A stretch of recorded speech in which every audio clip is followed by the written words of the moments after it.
So it is Friday, October 16th, 2020, and I wanted to let people know, we're still getting people inquiring about advertising with the African History Network and on the African History Network show. And now that I'm on Monday through Friday, want to let you all know that you can now advertise with the African History Network with the African History Network show on our weekly show. Okay, so email us at customerservice@africanhistorynetwork.com, customerservice@africanhistorynetwork.com. African American business owners who want to advertise your business. You may have an e-commerce store, you may have a brick and mortar store, whatever type of business you're in, whether it's health and beauty products, whether you are an author, whether you sell books, whether you have a home school or you deal with education, you can advertise with the African History Network. So what we do, we create a video commercial for you, and you may have seen in some of the rebroadcasts of our shows, you see the new video commercials. Okay, most of those I created. I do the voiceover, and you can send me a script. We put together that 30-second to 60-second video commercial, and then when we re-air the shows, we air them throughout the week. People see your commercial. This helps promote you. We'll also upload the video commercial to our Facebook fan page, the African History Network, and then also on our YouTube channel, Michael Imhotep, Imhotep. All right, African American business owners, post the name of your business here on the thread of the broadcast also. And email us at customerservice@africanhistorynetwork.com, customerservice@africanhistorynetwork.com, and we'll let you know how you can advertise with the African History Network. We can get you up and running today. So you'll get the video commercial, and then also our broadcasts are in audio podcast format as well. So we're on 9 different audio podcast platforms. We're on Blog Talk Radio, iTunes, iHeartRadio, Stitcher, Castbox, Acast, TuneIn. So when people listen to the audio podcast of these broadcasts, they'll hear your audio commercial as well. Okay, so you may have an upcoming conference or a virtual conference. I know, I usually speak out of state once a month or something like that. All that's been basically canceled, but people are having virtual conferences. You may have a virtual conference that you want to promote. You may have a restaurant, catering business. You may sell African jewelry, African clothing, African garb, etc. T-shirt company. Email us at customerservice@africanhistorynetwork.com. Now, a lot of people oftentimes say, well, when we look at other ethnic groups and races of people, we look at Arabs and Chaldeans and things like this, they have and Asians, they have a history of entrepreneurship. Okay, well, when we study our history, African people, we have a history of entrepreneurship as well. And when we look at the first economies, when we look at the great African civilizations that we love to talk about, whether we talk about ancient Kemet or ancient Egypt, whether we talk about Ta-Nehesi or Nubia or Ta-Seti, if we talk about Ethiopia or Abyssinia, we talk about Great Zimbabwe, things like this. We go into West Africa and we deal with Ghana, Songhai, and Mali. When we deal with these great African nations in these societies, we're going to see that they have some type of economic system. We're going to see they're engaging in commerce, they're engaging in trade. They usually have some type of African marketplace as well, okay? And we see that they're going to have control of land. They are involved in agriculture. They're growing their own food. They're not relying upon Asians and Arabs and Chaldeans to feed them. Okay, they may engage in commerce and trade with other ethnic groups, other races of people, but they have control of land. They are engaged in agriculture. They have mineral wealth. There's an economy, and there's some type of government system. There's some type of structure as well. When we look at these great African societies, we see this. So in all actuality, we know that African people are the first farmers. We're the first entrepreneurs as well. That's in our history. But even in this country, we have a deep, rich history of of entrepreneurship. We have the co-ops, the cooperatives. Dr. Jessica Gordon Nimhard is the author of the book Collective Courage. Collective Courage. And Dr. Jessica Gordon Nimhard is the author of the book Collective Courage. And Collective Courage deals with a history of African American cooperative thought and practice. A history of African American cooperative thought and practice. And I interviewed the sister back in about 2014, I think it was. Maybe it's about 2016 I interviewed her. And she was speaking here in Detroit. So I interviewed her to help promote the lecture. And her book deals with the deep, rich history of cooperative economics, the co-ops. And the co-ops, the cooperatives, those are African principles we brought with us from West Africa.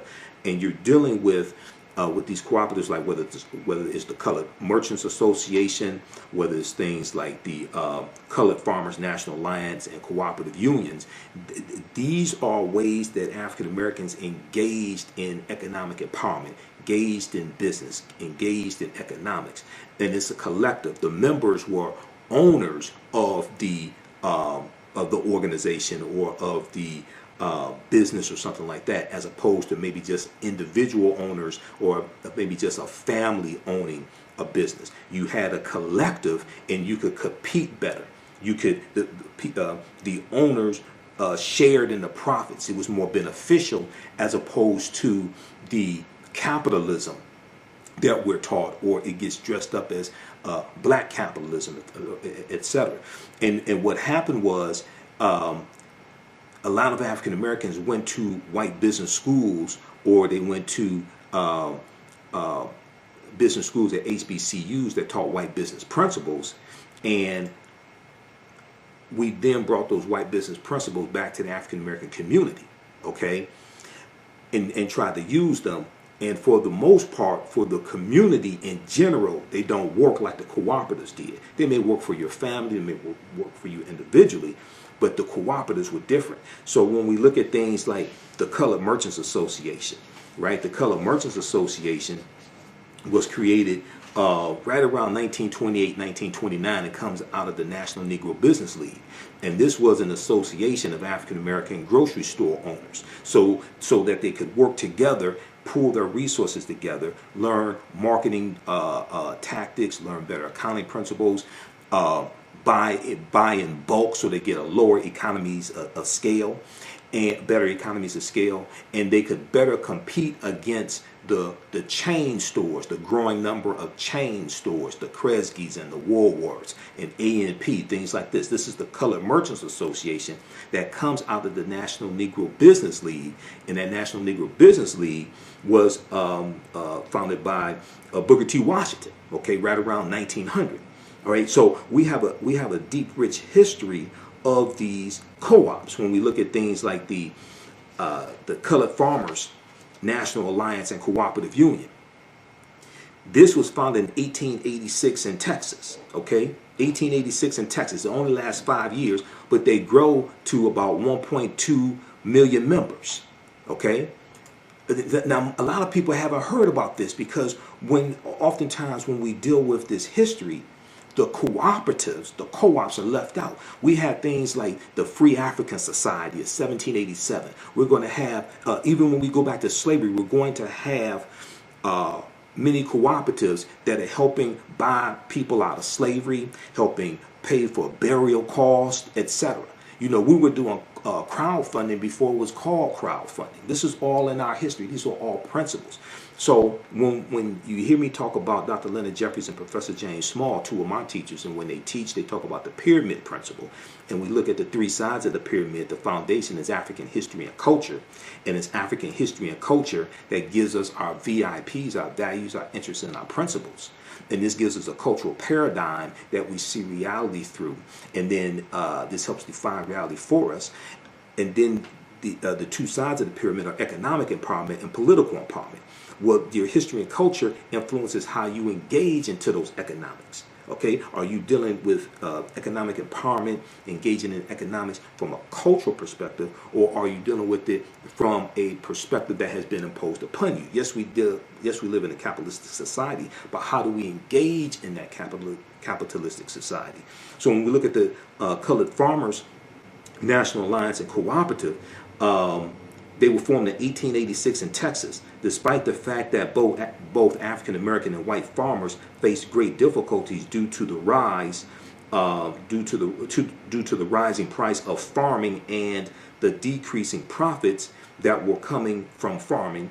The protective organization known as the Southern Farmers Alliance did not allow African American farmers to join. So a group of African American farmers decided to organize their own alliance to fill their need. The CFACU, Colored Farmers National Alliance and Cooperative Union, operated under fear and harassment by white farmers, but managed to operate several cooperatives in the late 19th century before having to disband. They were getting threats. They were getting death threats. Okay? So they had to disband. When you research this, you're going to see a lot of these cooperatives, they got attacked. Some people were beaten up, killed. So they're going to have to disband to save their lives. Members of the CFACU shared agricultural techniques and innovations and coordinated cooperative efforts for planting and harvesting. The union promoted alliances between farmers and laborers and was active in local and regional politics in order to maintain rights for African Americans after Reconstruction. So Reconstruction is 1865 to 1877. It's estimated that the CFACU had 1.2 million members and was the largest black organization of its time. Okay, and when we look at different African principles, when we look at cooperatives, for instance, Motown, Berry Gordy started Motown with $800 that he borrowed from his family's co-op in 1959. His family had a cooperative. He borrows money from the cooperative to start Motown Records. When we look at the Susu system, okay? Now, it's not I ain't talking about the Susu that's floating around now in the city. I'm just talking about traditionally. It's not an endorsement of stuff floating around now. But in parts of West Africa and the Caribbean, an ancient version of cooperative economics exists called Susu. As one of the oldest forms of microfinance in Africa, the practice is run by one of Africa's oldest financial groups, Susu collectors. They run their business from kiosks in the marketplace and act as mobile bankers. Clients make low but regular deposits on a daily or weekly basis over the course of a month into a Susu account. At the end of this period, the Susu collector returns the accumulated savings to the client but keeps one day's savings as commission. Susu collectors may also provide advances to their clients or rotate the accumulated deposits of a group between individual members. Today, Susu collectors provide many West Africans who would otherwise be denied credit with access to money.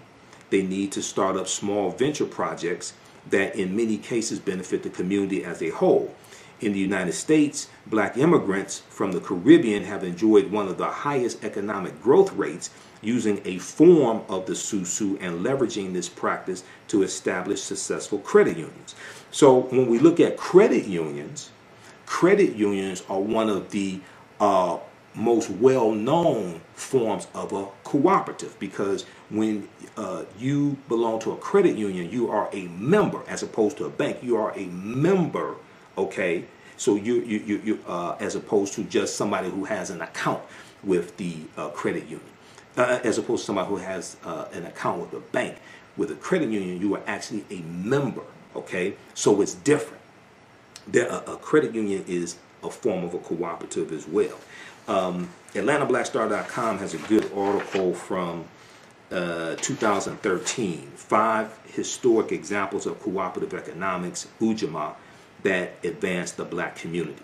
And then also check out this book here, Collective Courage, A History of African American Cooperative Economic Thought and Practice from Dr. Jessica Gordon Nemhard. Okay, so check your local African American business, local African American bookstore for that book.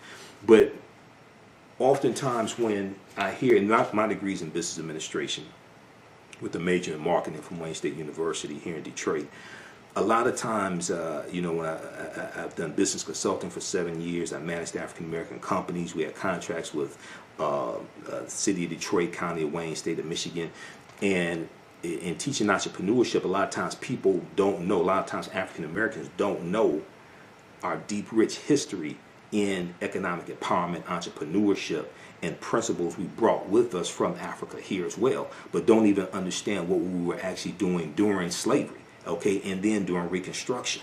So we have a deep, rich history of this. So once again, you can email us at customerservice@africanhistorynetwork.com, customerservice@africanhistorynetwork.com, African American business owners.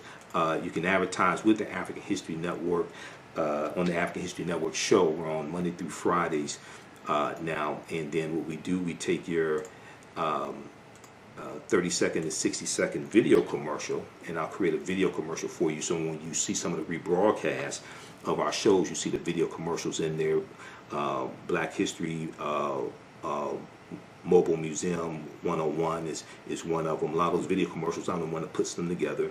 I do the voiceover. You send me a script, we put that together, and then when we re-air these broadcasts, you see those commercials in there. And then also in the audio podcast format of our broadcast, we'll have your audio commercial in there as well.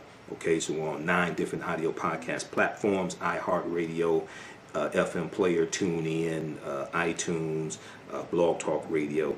So if you are African American book author, if you have a bookstore, whether you have a brick and mortar store or an e-commerce store, if you sell health and beauty products, clothing, African garb, or whether regular clothing, if you sell athletic gear, shoes, okay, you have a fitness website, if you have an upcoming conference or event, virtual conference, etc., we can help you market that at the African History Network. Email us at customerservice@africanhistorynetwork.com, customerservice@africanhistorynetwork.com.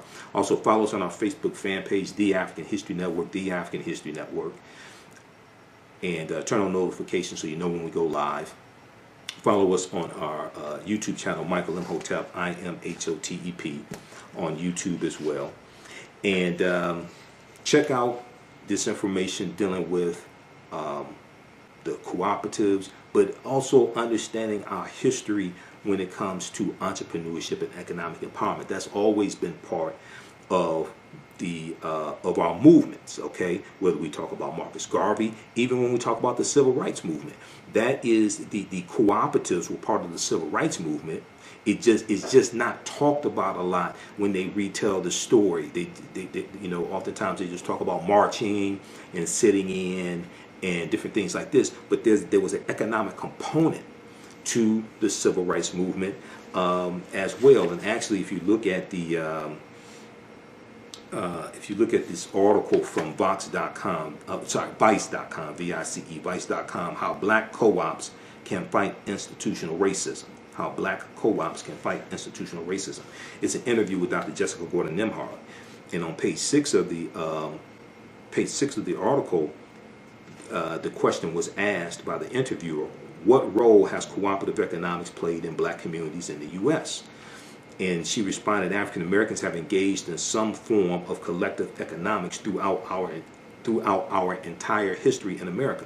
Sometimes it was tilling kitchen gardens on Sundays when we weren't working as enslaved people and sharing the produce. Sometimes it was putting in dues to bury loved ones. By the 1700s and 1800s, we had more formalized systems of collective economics that were more enterprise driven, like insurance companies and collective farming. Eventually, we had collective grocery stores, like going back to the Colored Merchants Association in 1928, 1929. Okay, it was a cooperative of African American grocery store owners. Eventually, we had collective grocery stores, credit unions, and healthcare. Europeans eventually recognized the model around 1844, and it formally came to the U.S. African Americans then started forming official co-ops in the 1860s and 1870s. Okay, so Civil Wars 1861 to 1865. 13th Amendment is ratified December 6, 1865. 1865, 1877, you have this period of time called Reconstruction, when putting the Union back together, rebuilding the South that was devastated because of the Civil War. And then we have the 14th Amendment, where we had the Civil Rights Act of 1866, which is giving rights to African Americans. This 14th Amendment of 1868, which gives citizenship. The 15th Amendment of 1870, which guarantees the right to vote to African American men, not women, but African American men. Okay, so you have this period of time. You have the Force Acts, F-O-R-C-E, the Force Acts of the 1870s, like the Ku Klux Klan Act of 1871, which is a federal law that is designed to really attack the Klan. Okay, and there's the Ku Klux Klan Act of 1871. So you have all this taking place. You have African Americans owning land, acquiring land. You have us winning seats in Congress. Most of them in the House of Representatives. You're going to have 2 in the Senate, okay, U.S. Senate. So all this is taking place during Reconstruction. So by the 1880s, labor unions were actually helping workers to start their own co-ops, and African Americans were involved in that too. So they were asked the question. She was asked the question: did co-ops play a role in the civil rights movement? She said it was what I call a silent partner to the movement. This was done by. She said this was done by blacks. So it's going to be a silent partner in the movement. Okay. The co-ops. Okay, so check out the rest of this article here, and we know that economic boycotts were part of the civil rights movement, but you're also going to have a component where you have co-ops helping raise money for the civil rights movement, and you have African American businesses, etc. You have people like A.G. Gaston, who was a life insurance titan, business owner. You're going to have him putting up money to bail civil rights workers out of jail. All different types of things like this are going to take place. So oftentimes when the stories get retold, these different aspects are left out of it, the economic component. But another aspect is left out is the armed resistance, the armed self-defense when it comes to the civil rights movement as well. So that's why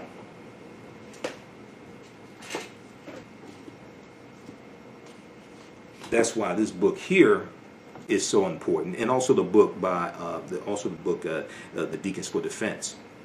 That's why this book right here by Professor Charles E. Cobb Jr. is so important. This nonviolent stuff will get you killed. How guns made the civil rights movement possible, because this talks about how it was, if it had not been for Negroes with guns, there would not have been a civil rights movement, because it was Negroes with guns, it was African Americans with guns who were protecting the civil rights workers while they're engaging in their nonviolent direct action.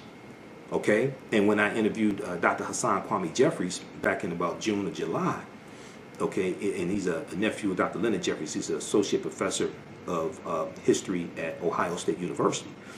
We talked about John Lewis passing and Bill Clinton's comments about Kwame Ture, Stokely Carmichael at John Lewis' funeral. So we got deep into this history, and we did with the Black Power movement coming out of SNCC in 1966, the Student Nonviolent Coordinating Committee, and Kwame Ture winning the chairmanship of SNCC, John Lewis leaving, others leaving who are not with the Black Power movement.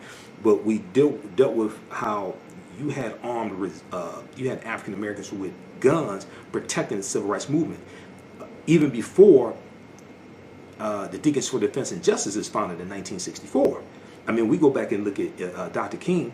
Dr. King owned guns until Bayard Rustin convinced him to get rid of his guns. But in 1956, Dr. King tries to get a concealed pistol license in Montgomery, Alabama, because he's getting death threats during the Montgomery bus boycott. Okay, so when Dr. Jessica Gordon Nimhard was asked, did it play a role in the civil rights movement, she said it was what I call a silent partner to the movement. This was done by blacks partly to survive outside of U.S. capitalism, which was so exploitive. It was also a way to create independence and wealth so we could be more politically active. Okay, so we have a deep, rich history of this. So this is what we have to tap into. This is why our history and culture is so important. People's history and culture teaches them how to deal with the problems of the past in the present and the future to meet the needs of the community. Okay, this is why this is so important. Okay, so once again, email us at customerservice@africanhistorynetwork.com. I didn't mean to go on so long, but I'm a teacher as well. For 25 years, the Black History 101 Mobile Museum has carried on the rich legacy of the Black Museum movement in America by showcasing original artifacts of the Black experience at colleges, universities, K-12 schools, corporations, libraries, conferences, and cultural events, making it the most traversed Black History mobile exhibit in American history. Dr. Khalid El Hakim is the founder of the Black History 101 Mobile Museum, and he is a highly sought-after public speaker on topics of Black history, social studies, education, museum studies, hip-hop, and race relations. Dr. Khalid was named among the change makers for NBC Universal's Erase the Hate campaign and listed as one of the 100 men of distinction for Black enterprise. He recently founded the Michigan Hip Hop Archive on the campus of Western Michigan University. The Black History 101 Mobile Museum is currently scheduling in-person and virtual exhibits nationwide. For more information, please contact Dr. Khalid Al-Hakim directly at 313-645-4197, 313-645-4197, or visit their website at blackhistorymobilemuseum.com. That's blackhistorymobilemuseum.com. You can also email him at bhistory101@yahoo.com, bhistory101@yahoo.com. Yaya Rule is a line of African print-inspired apparel catered to the Black community. The pieces include t-shirts, sweatshirts, hoodies, jackets, dresses, skirts, activewear, bags, and other accessories and home decor. This brand offers a revived way for men and women to wear their Black pride and honor their African heritage anywhere at any time. This apparel line is for anyone, whether you are working in the corporate world, are an entrepreneur, or an artist. Their selection will allow you to casually let your pride shine or dress it up as wanted. It is for those who have already embraced African fabrics and for those who are just getting introduced to them. Reclaim and experience a part of our culture with rich and colorful African prints. The clothing line and the accessories are available right now starting at $17.99. For more information on the new items and accessories, visit yayarule.com. Email us at customerservice@africanhistorynetwork.com, customerservice@africanhistorynetwork.com. Post the name of your African American owned business here. We've got shops or Be Glam. Okay, shops or beglam.com. That's Lanisha. We've got, let's see here, what we have here.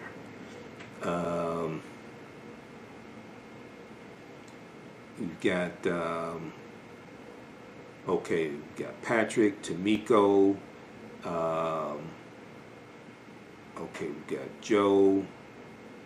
Yeah, email us at customerservice@africanhistorynetwork.com. Okay, we've got, who else we have here? I'm looking at the names of some of your businesses. Anna asks, how can she get the book, Collective Courage? You check with your local African American bookstore or Amazon. It should be at Amazon. wombman.com, Mansa, Rubicon Restaurant, Rubicon Smoked Potatoes, Rubicon Restaurant, Tulsa.com. You're in Tulsa, Oklahoma. That's where Black Wall Street was. Tulsa was founded by Creek Indians around 1836. The Creek Indians, the Choctaw, Chickasaw, Creek, Cherokee, and Seminole Indians got pushed off their land in the southeastern United States, areas like Georgia and Alabama, because of the Indian Removal Act of 1830, signed into law by President Andrew Jackson, which is the favorite president of this first Russian president of the United States, Donald John Trump. And they go over 1,000 miles on the Trail of Tears, and they take their African slaves with them. The Choctaw, Chickasaw, Creek, Cherokee, and Seminole Indians all owned African slaves. Now, as Professor James Small, one of my teachers, pointed out to me, he said the Red-tailed Creek Indians did not own slaves, but you're going to have some of them that own, these different nations that own African slaves as well. So when they go into Oklahoma, they take their African slaves with them. And Tulsa comes from the Creek Indian word Tallahassee. Tallahassee. This is where the word Tulsa comes from. So you're going to, at the Choctaw, Chickasaw, Creek, Cherokee, and Seminole Indians, derisively, pejoratively called the 5 civilized tribes of Native Americans, because they adopted Christianity, learned to speak English, and owned slaves.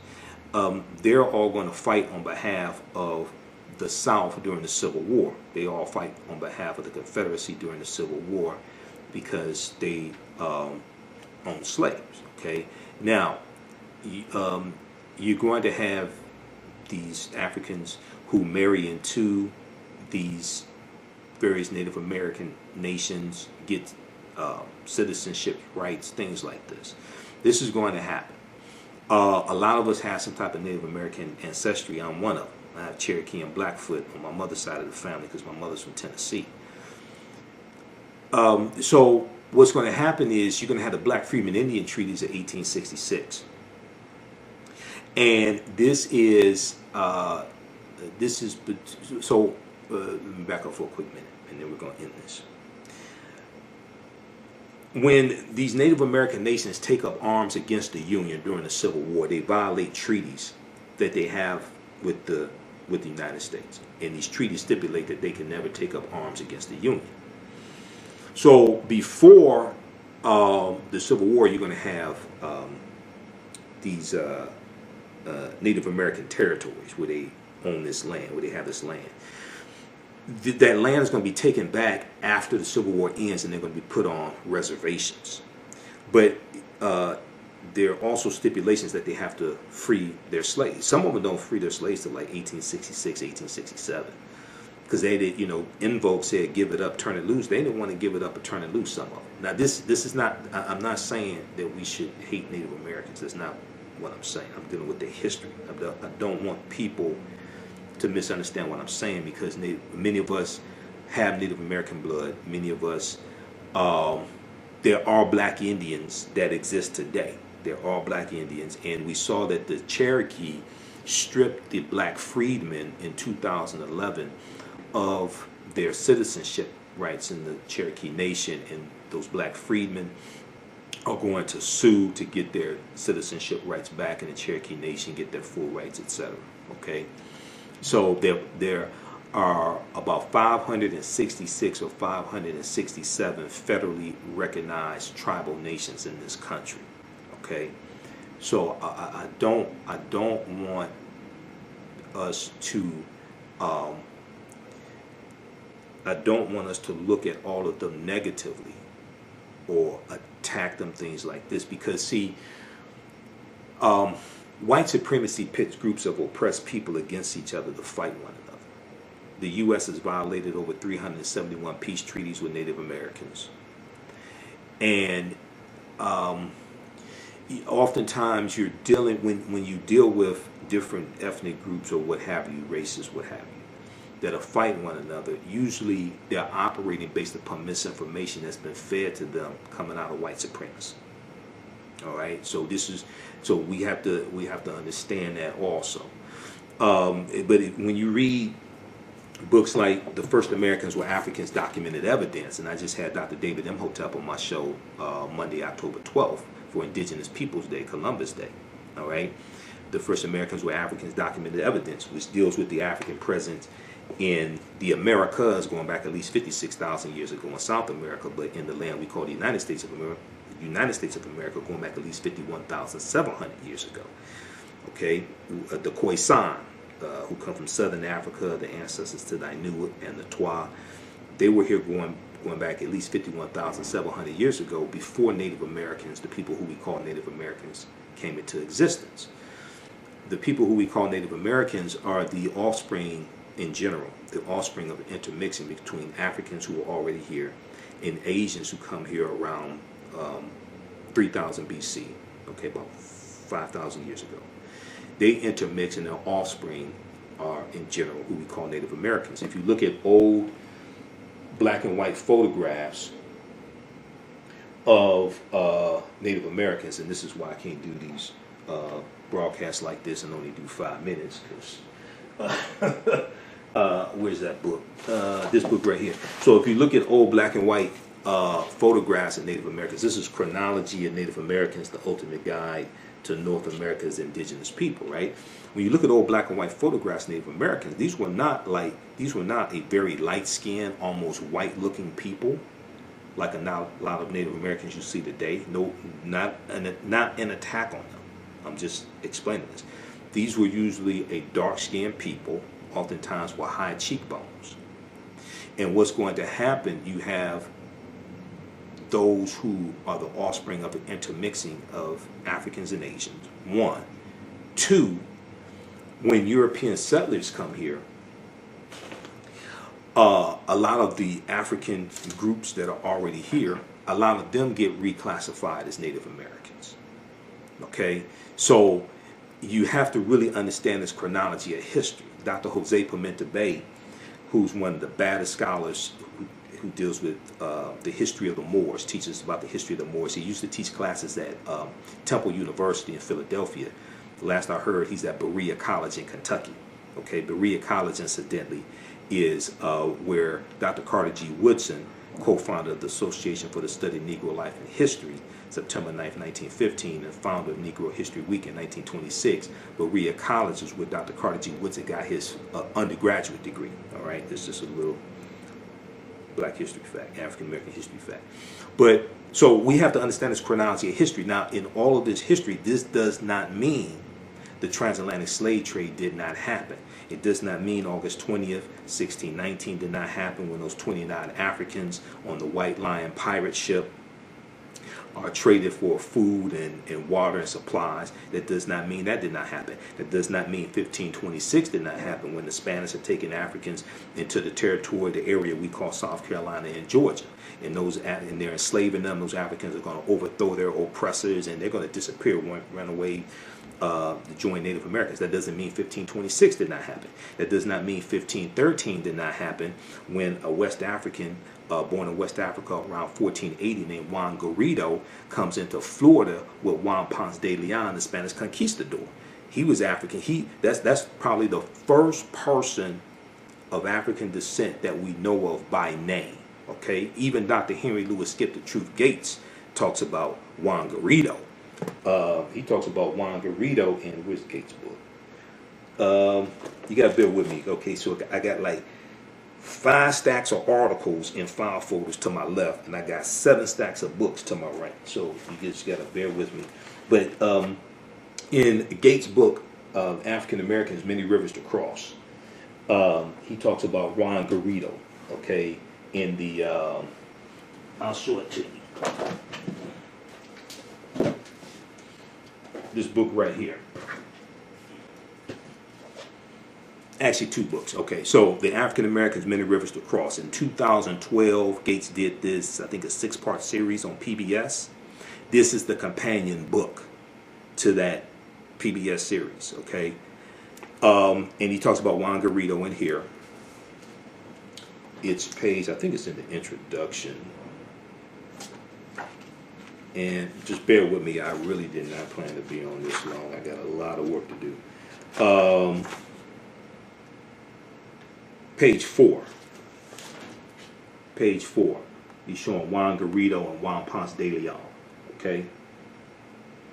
So, and then also in Gates' book, 100 Amazing Facts About the Negro. And Gates does do some good research. Now, there's some flaws when he talks about African involvement in the transatlantic slave trade, but I've read dozens of Gates articles. He does do some good research. Ancient African history is not his forte, though, but this one right here, he talks about Juan Garrido in here as well, 100 Amazing Facts About the Negro. So, we have to understand the history. We have to understand it chronologically. Okay.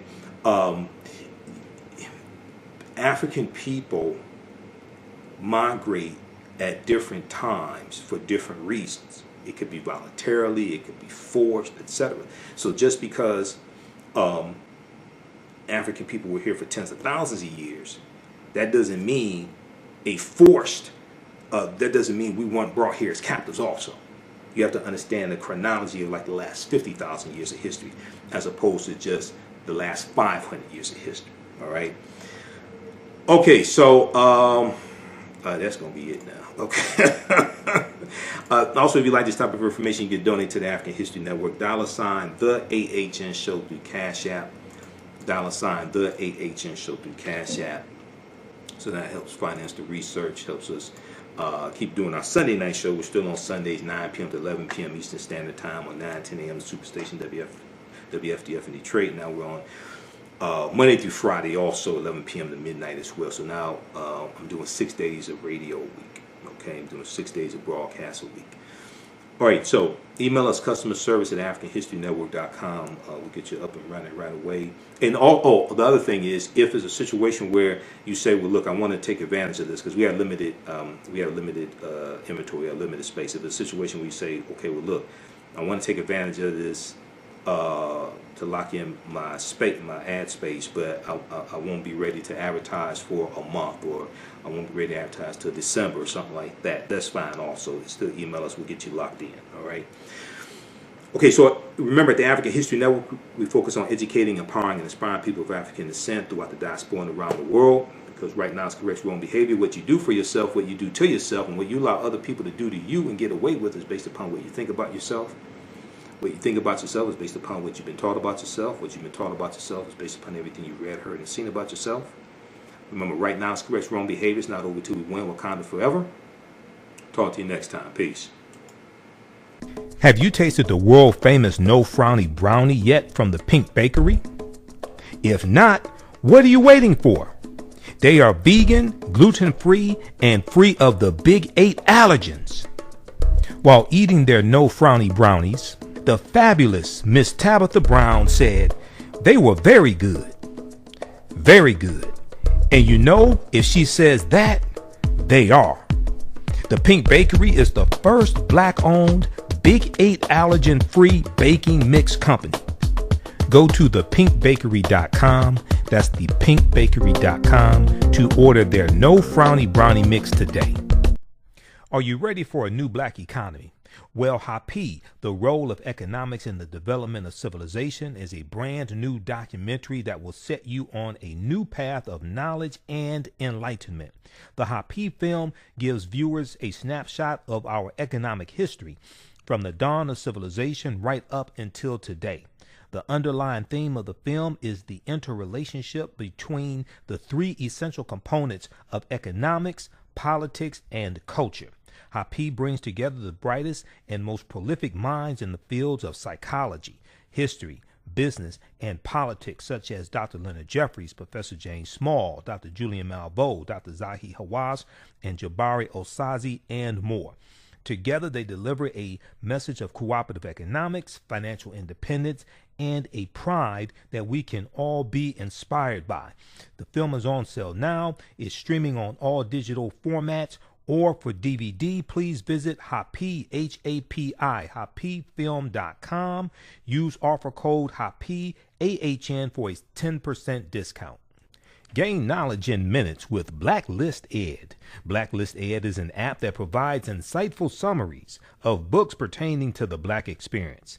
As Black people, we know the importance of reading books to discover our incredible contributions to world history, to uplift our self-esteem, and to empower ourselves for our relentless fight for social justice.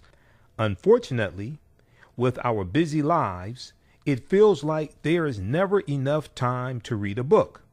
Fortunately, there's a solution. With Blacklist Ed, their app provides key insights from best-selling books about the Black experience, therefore saving you time, increasing your knowledge, and empowering yourself through inspirational and actionable ideas.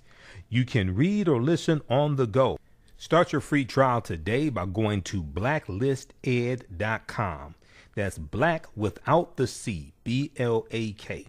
Or you can download the Blacklist Ed app from the App Store or Google Play. Blacklist Ed, empower yourself.